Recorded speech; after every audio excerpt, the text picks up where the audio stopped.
BBC বাংলার অধিবেশন প্রবাহতে আপনাদের স্বাগত। আজ আপনাদের সাথে লন্ডন স্টুডিও থেকে আছি মানসী বড়ুয়া, আর ঢাকায় আমার সাথে থাকছেন আকবর হোসেন। বাংলাদেশের সর্বশেষ গুরুত্বপূর্ণ আপডেট সংবাদে আপনাকে স্বাগত। শুরুতেই সংবাদ শিরোনাম, পরে বিস্তারিত।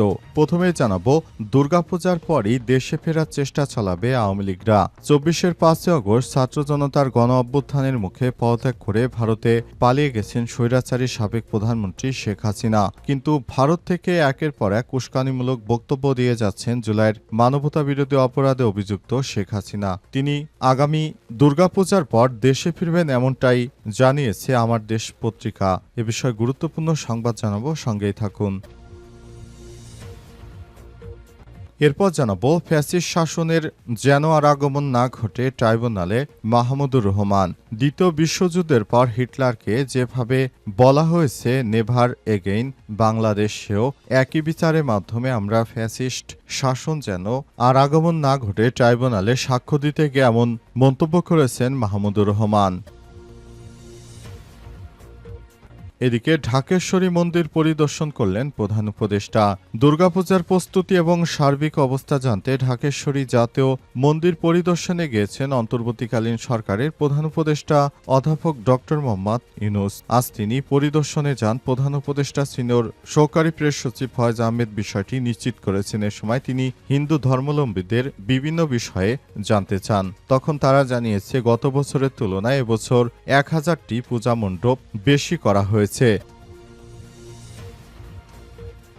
এবার জানাবো, যুক্তরাষ্ট্র থেকে এলএনজি কেনা হচ্ছে আন্তর্জাতিক মূল্য তুলনা করে বললেন অর্থ উপদেষ্টা। পিটার হাসের প্রতিষ্ঠান দেখে নয়, বরং আন্তর্জাতিক মূল্য সমন্বয় করে যুক্তরাষ্ট্র থেকে এলএনজি কেনা হচ্ছে বলে জানিয়েছেন অর্থ উপদেষ্টা ড সালেউদ্দিন আহমেদ। আজ সরকারি ক্রয় সংক্রান্ত উপদেষ্টা পরিষদ কমিটির বৈঠক শেষে সাংবাদিকদের সঙ্গে আলাপকালে সব কথা জানান তিনি। এবং সর্বশেষ জানাবো, আফগান সীমান্তের কাছে পাকিস্তান সেনাদের অভিযান, নিহত ৩১।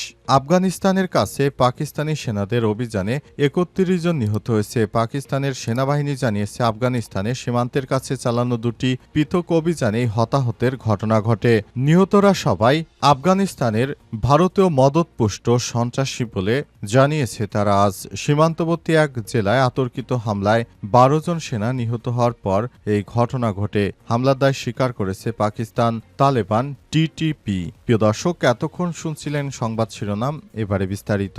তবে তার আগে বন্ধুরা, অনুরোধ থাকবে এই সংবাদটিতে একটি লাইক দিন। এই চ্যানেলে আপনি নতুন হয়ে থাকলে আমাদের সংবাদটি দেখতে দেখতে চ্যানেলটি সাবস্ক্রাইব করে রাখুন। কমেন্ট করে বন্ধুরা আপনার মূল্যবান মতামত জানিয়ে দিন আপনি বিশ্বের কোন দেশ থেকে বা বাংলাদেশের কোন স্থান থেকে আমাদের সংবাদটি দেখছেন এবং শুনছেন। আর বন্ধুরা, এই সংবাদটি আপনার সোশ্যাল মিডিয়া ফেসবুকে শেয়ার করে বন্ধুদেরও দেখার সুযোগ করে দিন। এবারে বিস্তারিত। দুর্গাপূজার পরই দেশে ফেরার চেষ্টা চালাবে আওয়ামী লীগরা। ২৪-এর ৫ আগস্ট ছাত্র জনতার গণ অভ্যুত্থানের মুখে পদত্যাগ করে ভারতে পালিয়ে গেছে স্বৈরাচারী সাবেক প্রধানমন্ত্রী শেখ হাসিনা। কিন্তু ভারত থেকে একের পর এক উস্কানিমূলক বক্তব্য দিয়ে যাচ্ছেন জুলাইয়ের মানবতাবিরোধী অপরাধে অভিযুক্ত সাবেক সরকার প্রধান। প্রায় সব সময় বাংলাদেশে ঢুকে পড়বেন বলে নেতাকর্মীদের আশ্বাস দিয়ে যাচ্ছেন তিনি। তবে তার সে তর্জন গর্জন এখন পর্যন্ত কাগজে বাঘ হিসেবেই দেখছে সচেতন নেতাকর্মী ও বিশ্লেষকরা। তবে এরই মধ্যে আওয়ামী লীগ এবং তাদের মিত্রদের দীর্ঘদিনের প্রচেষ্টার অংশ হিসেবে আবারও চাউর হচ্ছে ষড়যন্ত্র তত্ত্ব। দুর্গাপূজার পরই দেশে ফেরার লড়াইয়ে নামবে কলকাতা থাকা আওয়ামী লীগের নিউ টাউন শাখা। দীর্ঘ ১৫.৫ বছর শেখ হাসিনা গুমখুনকে পাশ কাটিয়ে আবারও তাকে প্রাসঙ্গিক করার অপচেষ্টায় ব্যস্ত ভারত ও তার প্রক্সিগুলো। এ লক্ষ্যে সচল করা হচ্ছে আওয়ামীপন্থী বিভিন্ন এজেন্সিকে। তাদের তৎপরতায় বাংলাদেশের রাজনীতিতে এখন সবথেকে বড় প্রশ্ন, ফ্যাসিস্ট সাবেক প্রধানমন্ত্রী শেখ হাসিনা কি সত্যি দেশে ফিরবেন? ভারতীয় মিডিয়ার একাংশ কিছু বুদ্ধিজীবীর তৎপরতা এবং জল্পনাকে আরও উস্কে দিয়েছে। অভিযোগ উঠেছে, ভারতের গোয়েন্দা সংস্থা রিসার্চ অ্যান্ড অ্যানালাইসিং উইং রয়ের মদদে হাসিনার পক্ষে জনমত তৈরির চেষ্টা চলছে। সম্প্রতি দিল্লিতে অনুষ্ঠিত হয়েছে আওয়ামী লীগের একটি সম্মেলন। এই সম্মেলন সম্মেলনের নেপথ্যে ভারতের সমর্থন রয়েছে বলে অভিযোগ রয়েছে। সেখানের অংশরা জানিয়েছে, পশ্চিমবঙ্গে তৃতীয় সারির কমিউনিটি নেতা গৌতম রায় নিজে তেমন গুরুত্ব না পেলেও বারবার হাসিনার প্রশংসা করে নিজেকে প্রাসঙ্গিক রাখার চেষ্টায় থাকেন গৌতম। তার একটি বইয়ের ভূমিকাও লিখেছেন শেখ হাসিনা।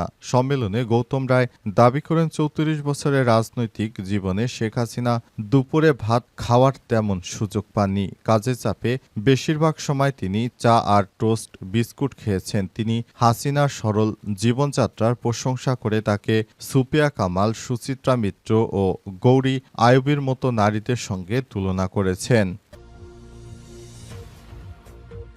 ফ্যাসিস্ট শাসনের যেন আর আগমন না ঘটে ট্রাইব্যুনালে মাহমুদুর রহমান। দ্বিতীয় বিশ্বযুদ্ধের পর হিটলারকে যেভাবে বলা হয়েছিল নেভার এগেইন বাংলাদেশও, এই বিচারের মাধ্যমে আমরা চাই ফ্যাসিস্ট শাসনের যেন আর আগমন না ঘটে। ট্রাইব্যুনালের সাক্ষ্য দিতে কেমন মন্তব্য করেছেন মাহমুদুর রহমান। বিচারপতি গোলাম মোর্তজা মজুমদারের নেতৃত্বাধীন 3 সদস্যের আন্তর্জাতিক অপরাধ ট্রাইব্যুনালে মঙ্গলবার 16 সেপ্টেম্বর জুলাই আগস্টে মানবতা বিরোধী অপরাধের মামলায় শেখ হাসিনা, আসাদুজ্জামান কামাল, চৌধুরী আব্দুল আল মামুনের বিরুদ্ধে দ্বিতীয় দিনের সাক্ষ্য দেওয়ার সময় তিনি এই মন্তব্য করেছেন। তিনি বলেন, ন্যায় বিচার করা হোক যাতে শহীদ পরিবার, আহত জুলাই যোদ্ধা এবং তাদের পরিবারকে শোক কিছুটা লাঘব করা যায়। সকালে ট্রাইব্যুনালে এসে তিনি সাক্ষ্য দিতে শুরু করেন। এর আগে সোমবার 15 সেপ্টেম্বর প্রথম দিনে সাক্ষ্য দেন শেখ হাসিনার ফ্যাসিস্ট হয়ে ওঠা এবং বিচার বিভাগ ব্যবহার করে ক্ষমতায় টিকে থাকার নানা বিষয় নিয়ে। তিনি বলেন, শেখ হাসিনা কিভাবে তাকে আয়নাঘরে বন্দী করেছিল এবং সেখানে কিভাবে তার উপর নির্যাতন করা হয়েছিল, কিভাবে তিনি দেশ ছাড়তে বাধ্য হয়েছিলেন। তিনি চান ভবিষ্যতে আর কখনো যেন এই ফ্যাসিবাদ সরকার দেশে ফিরে আসতে না পারে। জন্য তিনি ট্রাইব্যুনালের সবার প্রতি উদাত্ত আহ্বান জানিয়েছেন, নতুন বাংলাদেশ গড়ার জন্য সবাই যেন আবারও মাঠে ঝাঁপিয়ে পড়ে এবং কখনো যেন এদেশে ফ্যাসিস্ট সরকার আর ফেরত আসতে না পারে, সেজন্য সবাইকে ঐক্যবদ্ধভাবে কাজ করতে হবে। ঢাকেশ্বরী মন্দির পরিদর্শনে প্রধান উপদেষ্টা। দুর্গাপূজার প্রস্তুতি এবং সার্বিক অবস্থা জানতে ঢাকেশ্বরী জাতীয় মন্দির পরিদর্শনে গিয়েছেন অন্তর্বর্তীকালীন সরকারের প্রধান উপদেষ্টা ডক্টর মোহাম্মদ ইউনূস। মঙ্গলবার 16 সেপ্টেম্বর তিনি পরিদর্শনে যান। প্রধান উপদেষ্টা সিনিয়র সহকারী প্রেস সচিব ফয়েজ আহমেদ বিষয়টি নিশ্চিত করেছেন। এর আগে সোমবার 15 সেপ্টেম্বর ঢাকেশ্বরী মন্দিরে পরিদর্শনের বিষয়টি অন্তর্বর্তীকালীন সরকারের প্রধান উপদেষ্টার বিষয়টি জানিয়েছেন। তিনি এই সবাই প্রধান উপদেষ্টা বলেছেন, আপনাদের সঙ্গে সবসময় দেখা করার ইচ্ছা থাকলেও সুযোগ হয় না। পূজা উপলক্ষে একবার সামনাসামনি দেখা হওয়ার সুযোগ, কথা বলার সুযোগ হয়। এ সময় প্রধান উপদেষ্টা দুর্গাপূজা উপলক্ষে বাংলাদেশের সমস্ত হিন্দু ধর্মাবলম্বীদের একযোগে পূজার মাধ্যমে তিনি দেশে সবাইকে নিয়ে নতুন বাংলাদেশ গড়ার সমৃদ্ধ কামনা করেছেন। সবাই প্রধান উপদেষ্টা আরও বলেন, আপনাদের সঙ্গে এ সময় দুর্গাপূজার প্রস্তুতি ও সার্বিক অবস্থা জানতে আগ্রহ প্রকাশ করেন। হিন্দু ধর্মীয় নেতারা জানান, গত বছরের তুলনায় এবছর 1000-এর বেশি পূজা মণ্ডপ বেড়েছে এবং সারা দেশে পূজা মণ্ডপ প্রস্তুতির কাজ পুরোদমে এগিয়ে চলছে। অন্তর্বর্তীকালীন সরকারের প্রধান উপদেষ্টা প্রফেসর ডক্টর মোহাম্মদ ইউনূসের সহায়তায় দেশে এখন অনেক অংশেই হিন্দুদের সংকট কেটে গেছে। তারা আগের থেকে পূজার সংখ্যা অনেক বাড়িয়েছে। দেশটাকে সুন্দর করার জন্য সবাই মিলেমিশে একসঙ্গে কাজ করার দৃঢ়প্রত্যয় ব্যক্ত করে। যুক্তরাষ্ট্র থেকে এলএনজি কেনা হচ্ছে আন্তর্জাতিক মূল্য সমন্বয় করে বললেন অর্থ উপদেষ্টা।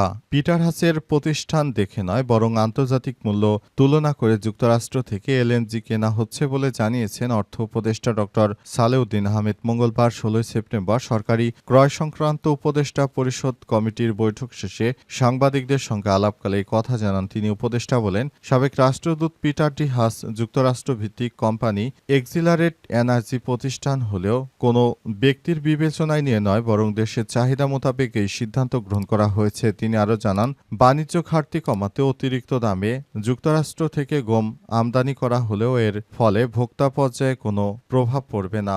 অন্তর্বর্তীকালীন সরকারের প্রধান উপদেষ্টা প্রফেসর ডক্টর মোহাম্মদ ইউনূসের সরকার, তিনি দেশটাকে সুন্দরভাবে এগিয়ে নেওয়ার জন্য তিনি কাজ করে যাচ্ছেন। এটা বাংলাদেশের জন্য খুবই গুরুত্বপূর্ণ একটি বিষয়। অন্তর্বর্তীকালীন অন্তর্বর্তীকালীন সরকারের প্রধান উপদেষ্টা প্রফেসর ডক্টর মোহাম্মদ ইউনূসের সরকার নতুন বাংলাদেশ গড়তে বদ্ধপরিকর। তিনি বাংলাদেশটাকে সুন্দরভাবে সাজানোর জন্য অনেক কিছু উদ্যোগ গ্রহণ করছেন, যেটা দেশের জন্য খুবই চমৎকার একটি উদাহরণ হয়ে দাঁড়িয়েছে। শুধু যুক্তরাষ্ট্রের প্রতিষ্ঠান নয়, বরং বিভিন্ন দেশ থেকে আমরা অনেক পণ্য আমদানি করছি, যেটা দেশের চাহিদার উপর নির্ভর করে আমরা সব পণ্য আমদানি করে থাকি। এটা দেশের জন্য খুবই গুরুত্বপূর্ণ।